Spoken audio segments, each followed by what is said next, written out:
السلام علیکم ورحمۃ اللہ وبرکاتہ۔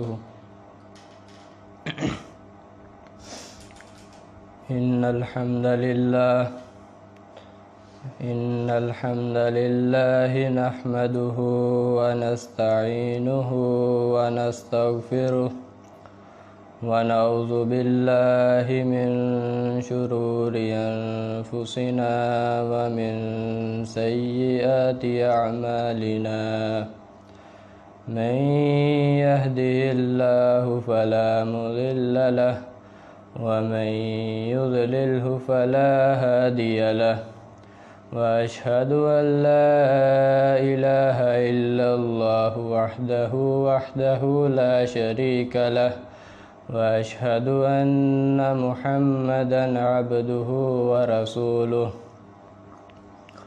اللهم صل على محمد كما صليت على إبراهيم وعلى آل إبراهيم إنك حميد مجيد اللهم بارك على محمد وعلى آل محمد كما باركت على إبراهيم وعلى آل إبراهيم إنك حميد مجيد وقال النبي صلى الله عليه وسلم الدعاء مخ العبادة۔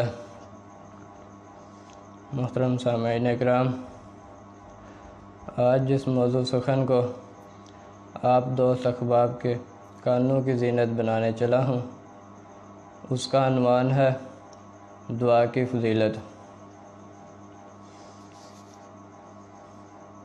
حضرت انس رضی اللہ تعالی عنہ سے روایت ہے کہ رسول اللہ صلی اللہ علیہ وسلم نے فرمایا، الدعاء بین الاذان والاقامہ لا يرد، کہ جو شخص اذان اور اقامت کے درمیان میں دعا کرتا ہے اس شخص کی دعا قبول ہوتی ہے، اس شخص کی دعا کبھی ضائع نہیں جاتی۔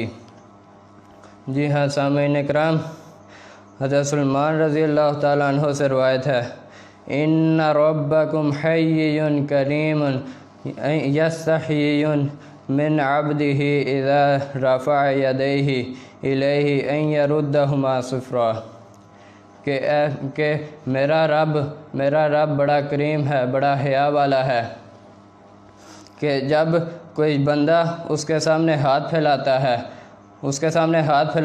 تو اس کے اپنے بندے کو کبھی بھی خالی ہاتھ نہیں لوٹاتا۔ جی ہاں سامعین اکرام،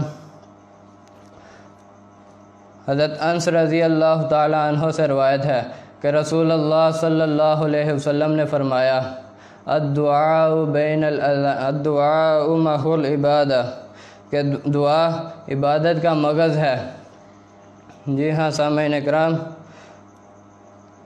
نبی صلی اللہ علیہ وسلم، حضرت ابو ہریرہ رضی اللہ تعالیٰ عنہ سے روایت ہے کہ رسول اللہ صلی اللہ علیہ وسلم نے فرمایا، جب نبی صلی اللہ علیہ وسلم بیت الخلاء میں رفع حاجت کے لیے جاتے تو یہ دعا پڑھتے، اللہم انی اعوذ بک من الخبث والخبائث، کہ اے میرے پروردگار، اے میرے اللہ، تم مجھے ان جنوں اور خبیث جنونیوں سے مجھے محفوظ فرما۔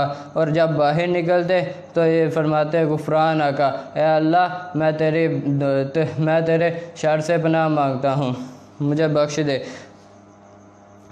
جی ہاں سامعین اکرام، پیشاب کے چھینٹوں سے بچنے کے لیے نبی صلی اللہ علیہ وسلم نے سختی سے تاکید فرمائی ہے۔ حضرت ابن عباس رضی اللہ تعالیٰ عنہ سے روایت ہے کہ رسول اللہ صلی اللہ علیہ وسلم 2 قبروں کے پاس سے گزرے تو آپ نے فرمایا، ان دونوں قبروں میں عذاب ہو رہا ہے۔ تو حضرت انس نے ابن عباس نے فرمایا، کیسا عذاب ہے؟ آپ نے فرمایا، ان دونوں قبروں پہ ایسا عذاب ہے کہ کوئی مشکل بڑا کام نہیں ہے، کوئی بڑا کام نہیں ہے۔ تو آپ نے فرمایا ان دونوں قبروں میں سے ایک وہ شخص ہے جو اپنے آپ کو چھینٹوں سے نہیں بچاتا تھا، اور دوسرا وہ شخص ہے جو چغل خور تھا، چغلی کرتا تھا۔ جی ہاں سامعین کرام، اس حدیث سے ہمیں معلوم ہوا ہے کہ جب کوئی شخص پیشاب کرے اور پانی سے کوئی پیشاب کرے تو اسے استنجا کرے، پانی کے ساتھ استنجا کر کے فوراً اٹھ جائے۔ ایسا نہ ہو کہ کہیں ایسا نہ ہو۔ مسجد میں آنے جانے کی دعائیں۔ نبی صلی اللہ علیہ وسلم جب مسجد میں آتے تھے تو آپ یہ دعا پڑھتے تھے، اللہم افتح لی ابواب، اے میرے رب میرے لیے اپنی رحمت کے دروازے کھول دے۔ جی ہاں سامعین اکرام، اور آپ صلی اللہ علیہ وسلم نے فرمایا جب تم مسجد میں سے نماز پڑھ کے نکلتے ہو، نماز پڑھنے کے لیے جاتے ہو تو یہ دعا لازمی پڑھا کرو، تو سارا دن آپ شیطان سے بچے رہو گے۔ اعوذ باللہ العظیم وبوجہہ الکریم وبسلطانہ القدیم من الشیطان الرجیم۔ کیا میرے اللہ، اے میرے عظیم اللہ،